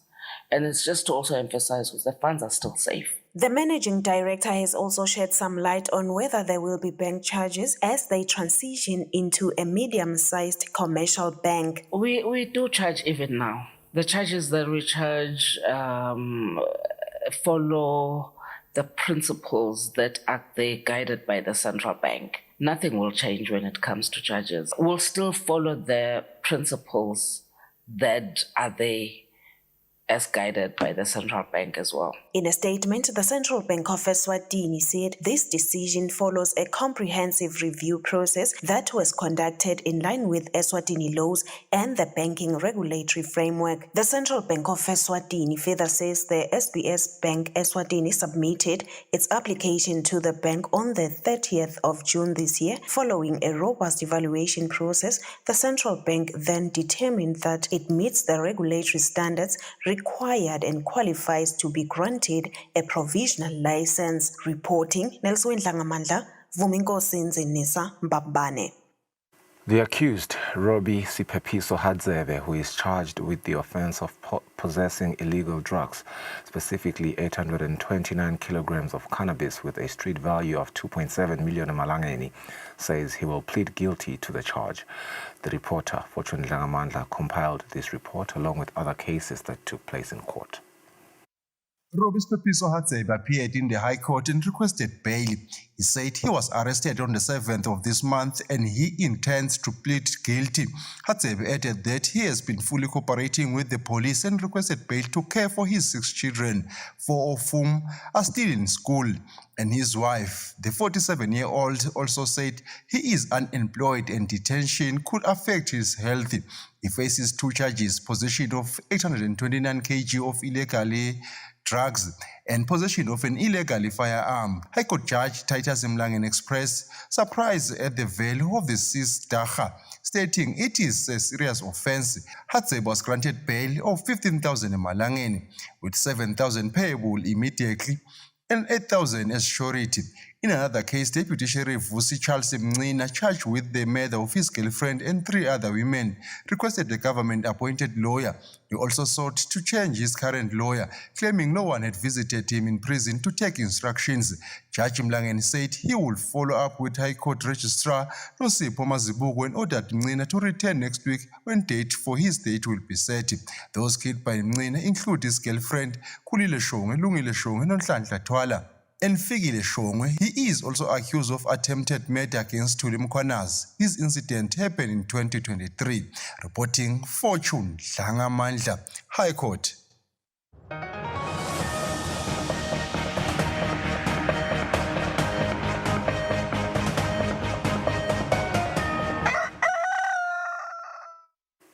After 2 years of war, Gaza lies in ruins. In response to the October 7 Hamas-led attacks, Israeli bombardments and ground offensives have reportedly killed over 67,000 Palestinians. The conflict has displaced nearly the entire population, with the United Nations reporting that most homes have been damaged or destroyed. From the north to the south of the Gaza Strip, ruins stretch endlessly across the horizon. Schools, universities, hospitals. Core infrastructure reduced to rubble after 2 years of relentless Israeli bombardment. The latest UN estimates, based on this high-resolution satellite imagery, shows nearly 78% of all buildings have been damaged and more than half completely destroyed across the enclave. The consequences are staggering. Around 1.9 million people, that's 9 out of 10 Gazans, have been forced from their homes.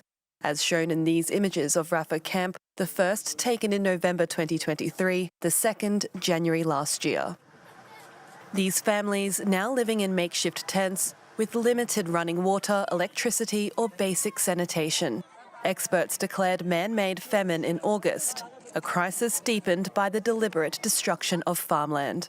The UN Office for the Coordination of Humanitarian Affairs says only 1.5% of agricultural land was still farmable at the end of July, compounding an already catastrophic humanitarian situation. This enclave was once home to 2.1 million people. 2 years into the war, and the death toll is believed to have surpassed 67,000. That's 10% of the population. Among that number, health officials say is more than 18,000 children. These figures are disputed by Israel, which contests both the death toll and the scale of destruction reported by the UN and NGOs. Still, the UN's refugee agency in Gaza says the territory has the highest number of amputee children per capita in the world. And on average, one child has been killed every hour.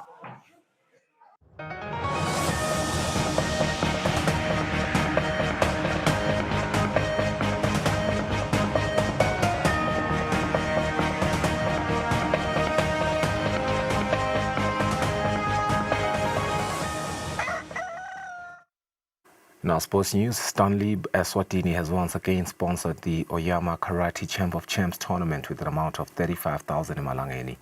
The Champ of Champs competition will be held in the month of November this year. In the past 15 years, the company Stanley Eswatini has been supporting the Oyama Karate tournament known as the Champs of Champs.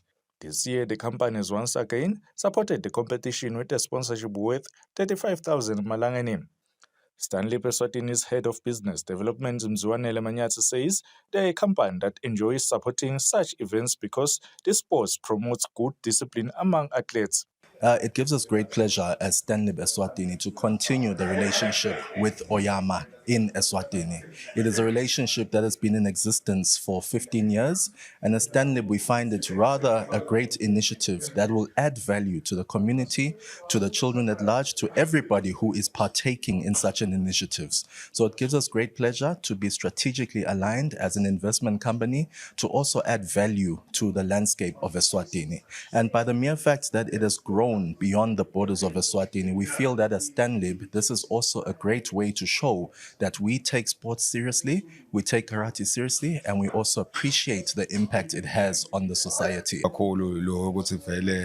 Lamanye ma-corporate bodies noma wona lama-corporate bodies lafana ekhathi bo-Stanley lo ukuthi bambambise uhulumende bayibambise inhlangano lengumkhono wahulumende lo Eswatini Sports and Recreation Council. Zamathabetse from Eswatini Sports and Recreation Council says they are happy that Stanley Eswatini is partnering with the government in developing sports.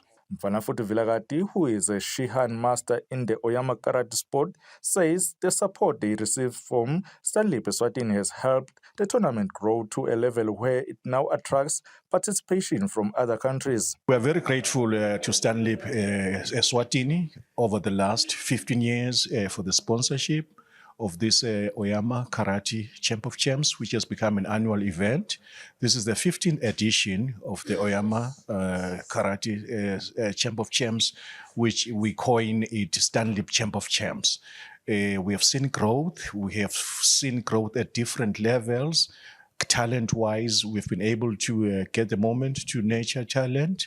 We've seen growth within the organization as well. We've seen growth in terms of just marketing and promotion as well of sport. And we've seen growth as well. That marks the end of our English news. We have an interview for you after the break here on Kusile Breakfast Show. Stay with us.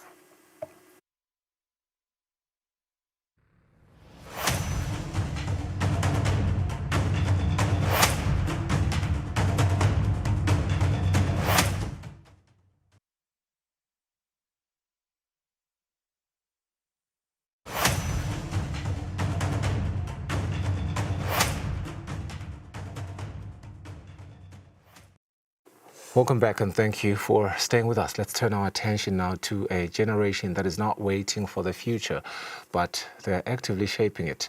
The Youth Sustainable Development Center, which is leading Eswatini's commemoration of the Youth Adaptation Action Day of 2025, a global platform that is amplifying youth voices in the fight against climate change.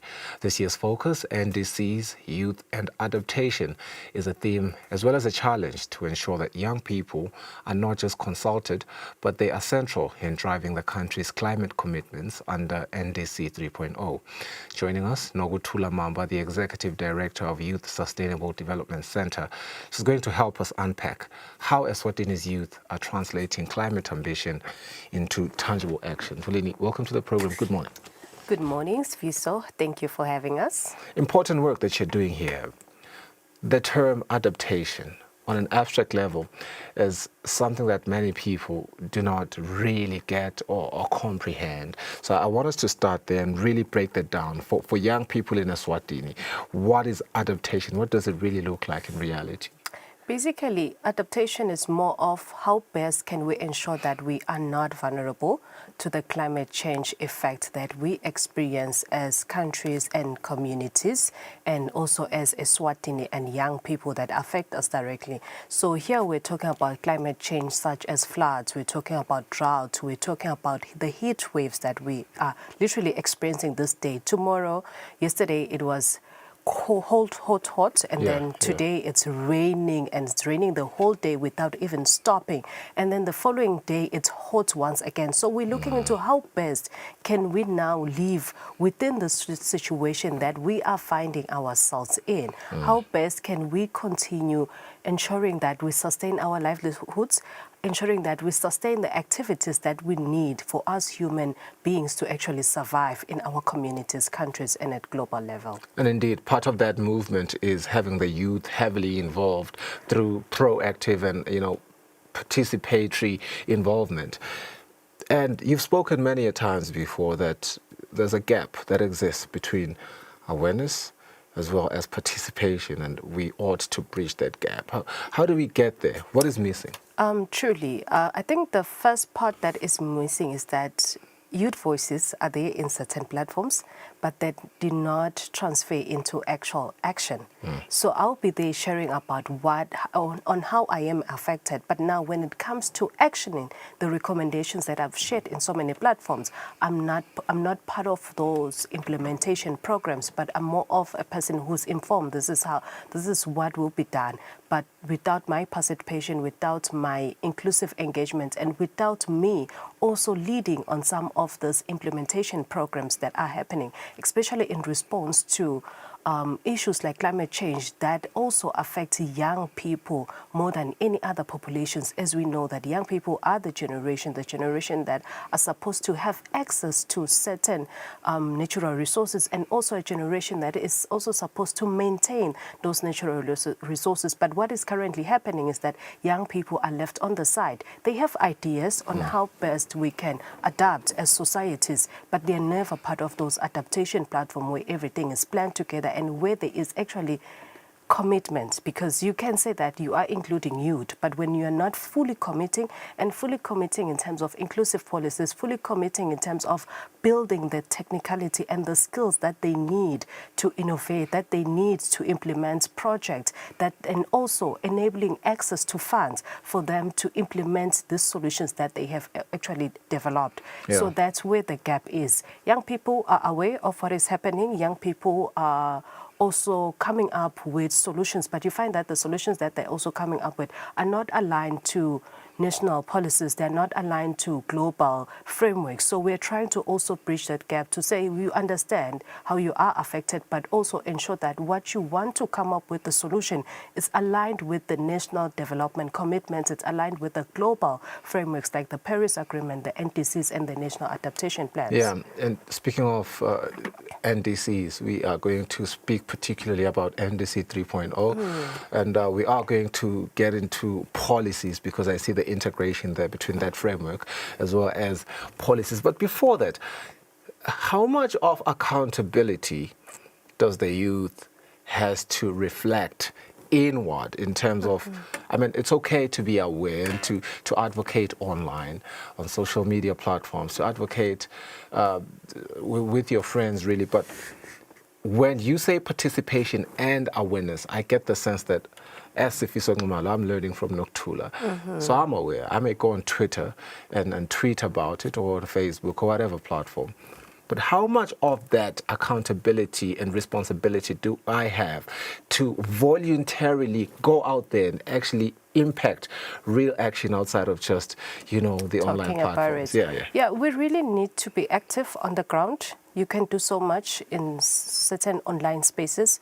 We need to be there in communities. We need to also check ourselves in terms of our behavior, because I could be talking about something else, but the minute I leave that platform where I was sharing about waste, I'm also the first person to drop something on the ground, where young people are gathered, there's filth, and you ask yourself, are they not aware about how much that is contributing? We are utilizing certain services or certain products that are also contributing to the emissions that are also contributing to climate change impacts. So it's basically saying that I should also utilize my voice, but I should also hold myself accountable, hold the people closer to me to accountability also, ensure that I'm not only speaking about something, but I'm also walking the talk. At home, we were talking about in another platform about waste segregation, that we're talking about how the municipalities should have waste segregation centers and all of that. But what is happening at home?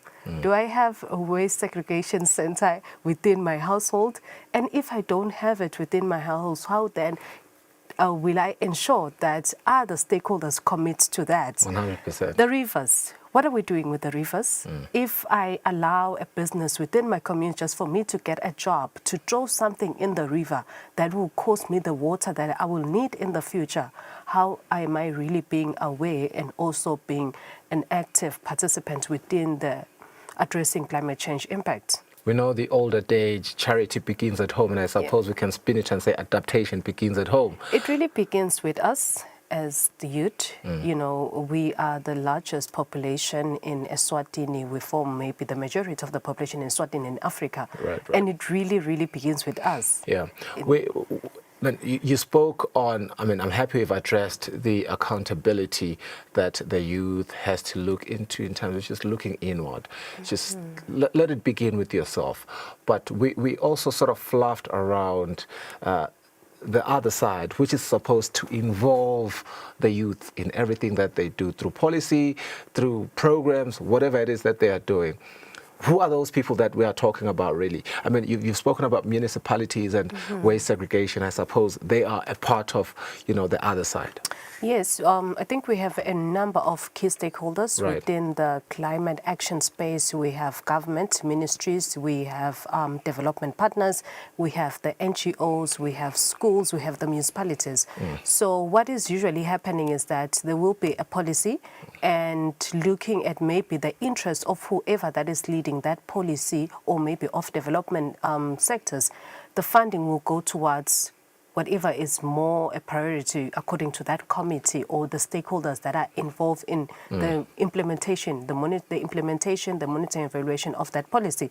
But it will be more on it will not be on where are the key gaps in terms of addressing climate change or climate actions. Where are the vulnerable groups, the youth, children, where are women, the women in the informal sector who are also affected. If it's raining the whole week, what really happens to their businesses? If it's hot the whole week, what happens to their businesses? Where are they as part of those platforms where we are talking about what actions should we prioritize within the climate space? Their voice is necessary, because who better to address their problems than them who go through those problems? And we say that they don't have the capacity to understand in terms of technicality of climate change, but we really need to be sincere, and we really need to start investing in educating people that are affected. We shouldn't really run around and rush into maybe having policies on their own, but we should have effective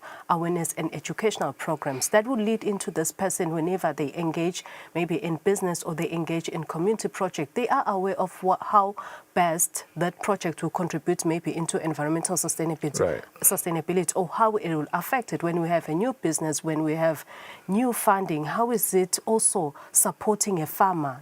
This new business grants, this new business loans, how are they affecting farmers on issues of of climate change, droughts that they experience. As a farmer, you just believe that, oh no, I've done all the technicalities in terms of my soil testing and preparation, but then there's other things that are out of your hand, like the climate change impact. So we need to also consider all of that. 100%. And if we look into this year's theme, which speaks to NDC's youth and adaptation, it looks to bring people and policy together. A very important harmonization, which you have obviously just, alluded to, and I suppose really justified as to why that is necessary. I think it would be unfair to ask the question, how can young people, the youth, realistically inform our national frameworks like the NDC 3.0, as well as broader policy, developments in government? I think what you have done here is you have made us realize that both sides are equally important in addressing policy. Governments should be forthcoming in having the people involved, but the people should be proactive in participating in those engagements. Exactly. Government cannot understand all the problems that the people are facing on the ground. But with government and people coming together to develop inclusive policies, we can reach far as a country in terms of addressing climate change. So we have also, maybe let me start by appreciating what has been done in terms of the consultation of the NDC 3.0. I think the consultation process have been so inclusive. They have engaged government stakeholders that are not working directly with maybe the climate change unit.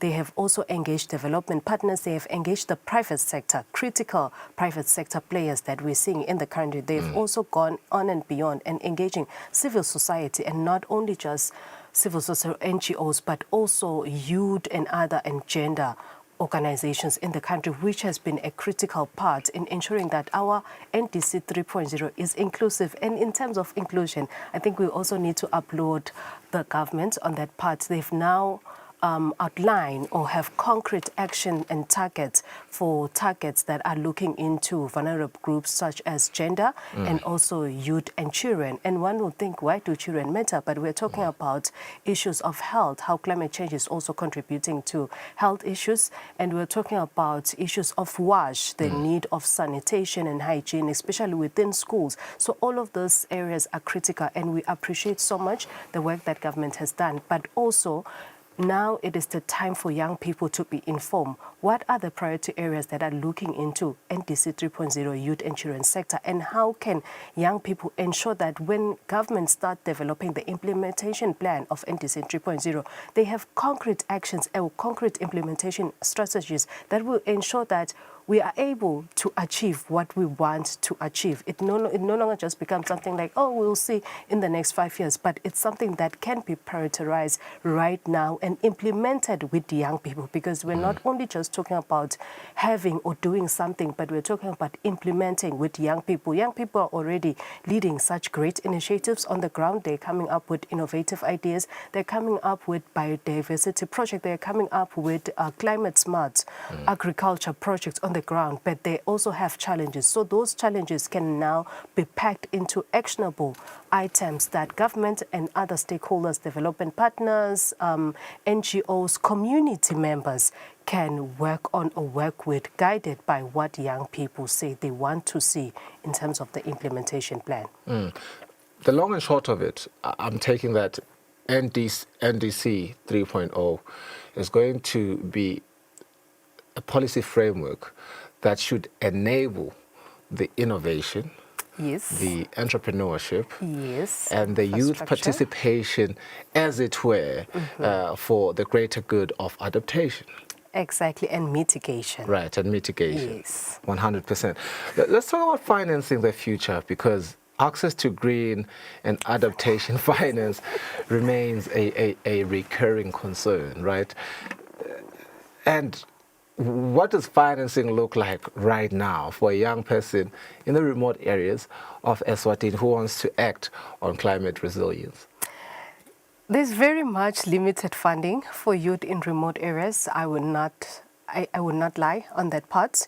We still have a long way to go in terms of ensuring access to finance, but we do appreciate other stakeholders like EEA who have funding opportunity for community resilient and environmental sustainability that are targeting communities where young people can apply for. But you find that they do not have the capacity of managing the funds. They do not have the capacity of having the necessary technical skills of project management that will also ensure that they'll be able to implement what they want to implement at community level.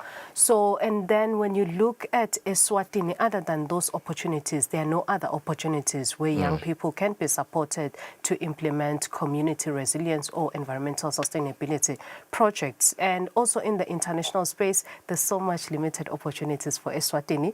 It's something that we are hoping that we'll achieve through the Youth Adaptation Network that we are now part of, to say how best can they enable resources for countries that are still developing, countries that do not have the financial means on their own to support youth initiatives that are focusing on climate action, innovation, or green entrepreneurship. And one thing about funding that looks into environment or climate action, it shouldn't be a limited funding, because climate action initiative requires long-term funding.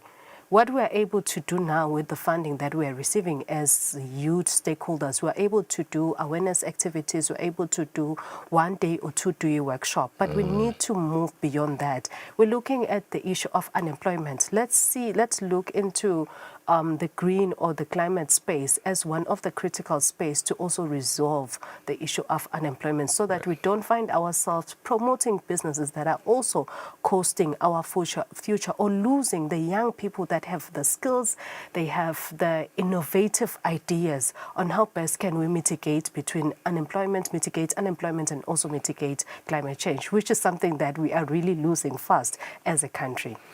And it's very imperative, because some of these people have academic qualifications, and if they are not employed, those qualifications lie dormant, don't they? They do. When you look at some of the young people that are leaving Eswatini to further their studies in other countries like Taiwan, in Europe, or African countries who are leading on adaptation, they'll come up with all these innovative ideas that we can implement as Eswatini. But the major issue, there is no funding available to support all of those adaptation innovative ideas or solutions to some of the issues that, and we find ourselves losing that skill and knowledge that young people, because then they end up being absorbed by other sectors who are not utilizing their skills and capacity. Or absorbed by other countries, really. Oh yes, and absorbed by other countries. I think I've known 1 or 2 who have already left, which is also good. But to a certain extent, yes. Yeah, to a certain extent it is good, because they for do them. have for them, but not for the countries. So I think we really need to find ways. But I will also say that I appreciate what the private sector is trying to also do in terms of supporting some of the adaptation measures, even though their focus is more on bigger businesses. But we are hoping that in the future they'll find ways of developing mechanism or instrument that will also support startups or smaller businesses. Yeah, because my next question was about to be, how do we co-opt the private sector to be active players here and remedy this situation? And I suppose they are doing something, but they can do more, right? Yes, they are doing something, but they can do more. I think what we need to do is to also build partnership with stakeholders, especially from the development sector in the international platforms, who have maybe led on in terms of financing adaptation or mitigation initiative, to say how best can other local private entities support. But one will also speak to say they don't have the same resource capacity compared to maybe international development partners who have been able to find adaptation initiatives such as the Global Center on Adaptation. But we can build resources together as stakeholders at national level. We do have some sort of money that we can mobilize to say, here is a funding structure for green finance that will also finance maybe women and youth initiatives focusing on climate action, and also collaborate with other stakeholders at regional level, because we're seeing other countries leading in terms of mobilizing resources for adaptation. But a report that has been shared recently by the Global Center on Adaptation was calling out the developed countries that they also need to hold themselves accountable, to say they're one of the contributing countries to where we are, especially for least developed countries such as Eswatini. They should hold themselves accountable and invest more for other countries, because when I'm affected in Eswatini, it doesn't mean that they're also not sort of like affected one way or the other, but they're the ones who have more financial gains than most of the developing countries. We are just bearing the brunt. Yes. I do want to ask a very important question in terms of mobilizing the funds from all the sources that you've just mentioned. How much of that is, if we're being frank, the Ministry of Tourism and Environmental Affairs' responsibility, and how much of it is the responsibility of organizations like the Youth Sustainable Development Center and other key players like you guys, in terms of just the organizations who are doing this important work? Where does much of the responsibility lie on, and is everyone doing their part? Let's be frank. Okay, that's quite a tricky question. I think we are all playing the parts that we need to play. Yes, at a slow pace, but we are going somewhere. So I think we can appreciate that. I think if you check the news yesterday, I think the country was signing into a new agreement with Italy to support climate action initiatives in the country as aligned into our policies and also the Paris Agreement. But maybe what is happening is how maybe the funds are really distributed within the country. When we say they are there, but there are also the challenges in terms of the implementation. So other organizations have shared their frustration to say they will receive funding, but it is so limited to also support the administrative cost of just implementing that project. So most of the funding is more on like, oh, okay, you need a tunnel. I will give you funding to install the tunnel. Okay, so what happens during the process of me utilizing that tunnel? They'll say, no, you can mobilize, self-mobilize, but they don't have access to the spaces where they can self-mobilize. You know, there's still also the thing of holding back funding certain initiative. How much do you have in your accounts? How much have you received before? And all of that. That is also another gap.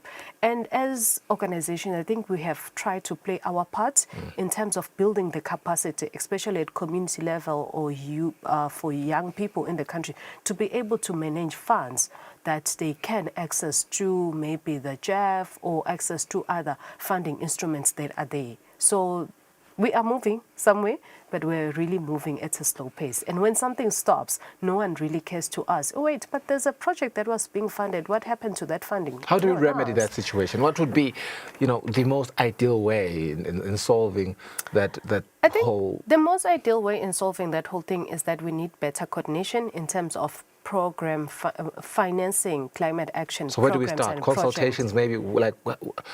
No, we don't need consultation. We just need strong coordination, whereby there are people who are within certain offices who have the capacity to coordinate, to monitor and evaluate, to be aware of the different initiatives that are being implemented and who is funding those initiatives. Is the funding enough for that initiative? Because I can have funding to start something, but I cannot have the funding to sustain that initiative. So what then happens when I no longer have funding? So we need that coordination. We need a program that, or an office that will look into that to say how best can we effectively manage our climate action projects in the country so that it's not a once-off support that we receive from outside stakeholders, just like how we'll be having the session on Saturday. What happens after the session? We are hopeful that we'll be able to also host a climate adaptation and leadership training for certain youth leaders in the country. What happens after they are trained now on project management, on designing projects, and also how to manage funds? They need access to fund, but will they be able to access funding after the training? No. If they do access funding, maybe it's like 60,000 funding, yet they need 200,000 funding. Who is now helping them get the rest of the funding? there is no one. A project then becomes just something that happened at a once-off level and it was never scalable. So better coordination will remedy this situation. We need better coordination. We need an office that will say we are working day and night to mobilize resources to fund projects. And to harmonize the ecosystem. And to harmonize, because another thing that is happening, someone is implementing this in this community, and then 2 years later, another institution is coming back and implementing the same thing. And you ask yourself, are we being realistic to what we want to achieve in terms of sustainability? No, we are not. Big word sustainability there, and I'm happy with all the examples that you've made. 60,000 as opposed to 20,000 that is needed. I mean, 60,000 as opposed to 200,000 that is needed is not sustainable at all. It is not. Let's look at what is going to happen at the Youth Sustainable Day. We understand part of the presentations there will form part of the presentation that will happen at COP30 in Brazil, which is really good representation in Brazil. But, you know, what does that mean for the young people whose stories will be represented on that global stage?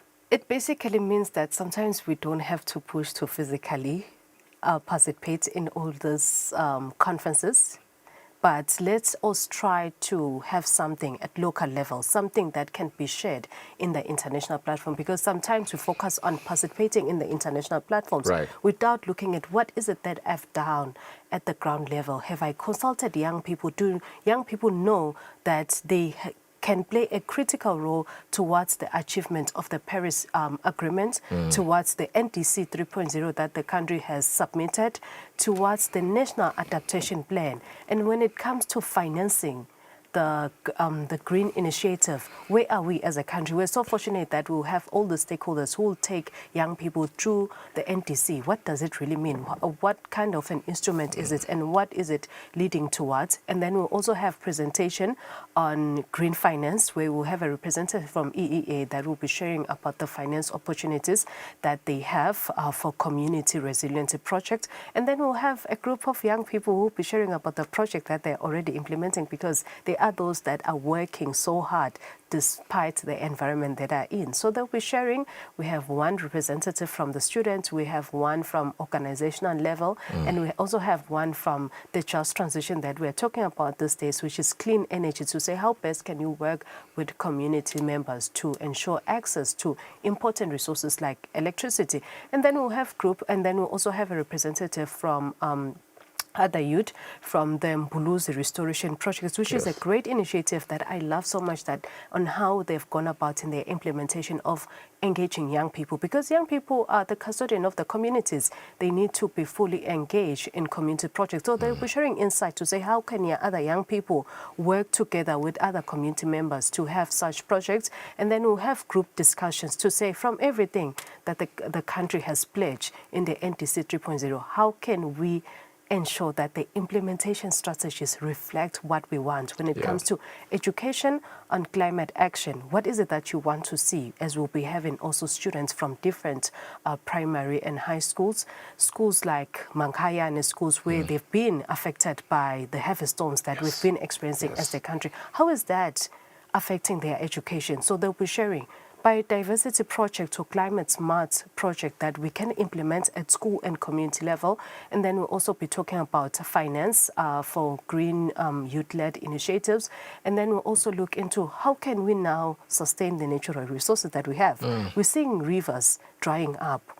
How can we work together to ensure that is not a reality for majority of Eswatini and all of that? So it's really going to be an impactful event where young people are committing themselves to come and attend and share on a better way forward for Eswatini when it comes to climate adaptation. Looks like it's going to be a good day indeed, but I think what I appreciate the most is that it's very intentional about having policymakers, about having people. I mean, we're all victims of the climate crisis, but the most immediate ones, when you speak of people in Mangayane, you know, they've experienced the havoc that we have seen particularly happening over the past year and this year as well, but also the innovators who can then innovate and come up with ideas to remedy all these situations. Thank you so much for your time. No, it's been a pleasure to share about the adaptation initiative that we are doing as an organization and at country level.